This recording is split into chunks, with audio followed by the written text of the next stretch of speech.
Beneath the hush of twilight, when shadows lengthen and the world seems poised between day and night, we are invited to witness the mystery of promise and fire.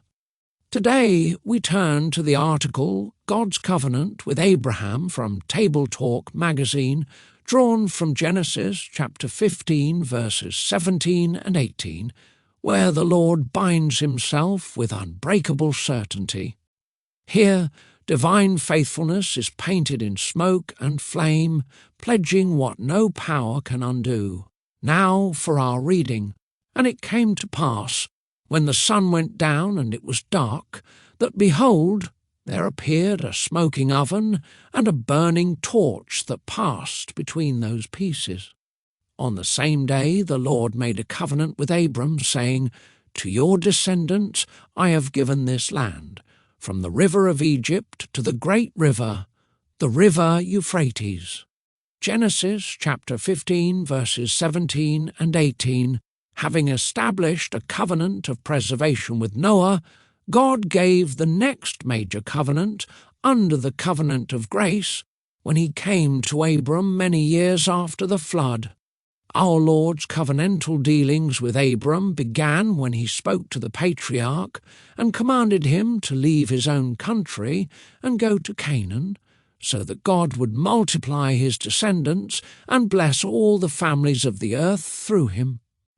By the time the patriarch died, he had received many more covenantal promises and had his name changed to Abraham, which means father of a multitude of nations.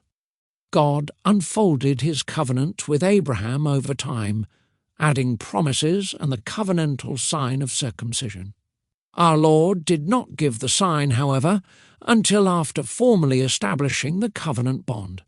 Genesis 15 records the ceremony in which God officially enacted the covenant with Abraham. The Lord reiterated his promises to Abraham just before this ceremony, and the patriarch believed him.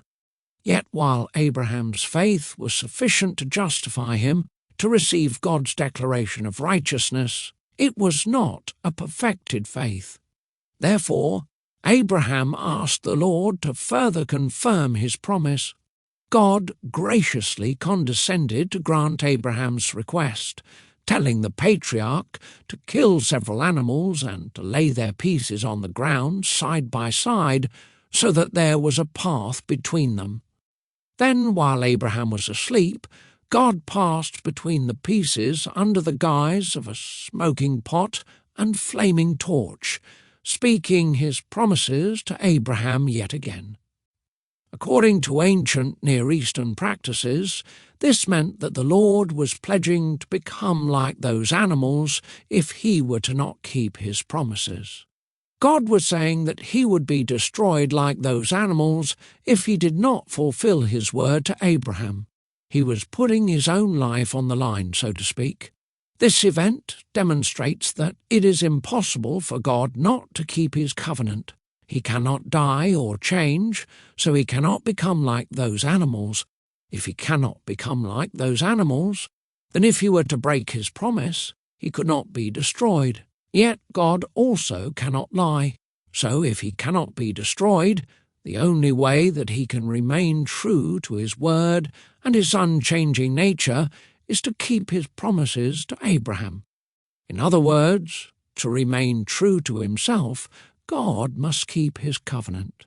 This concludes our reading. Thank you for listening.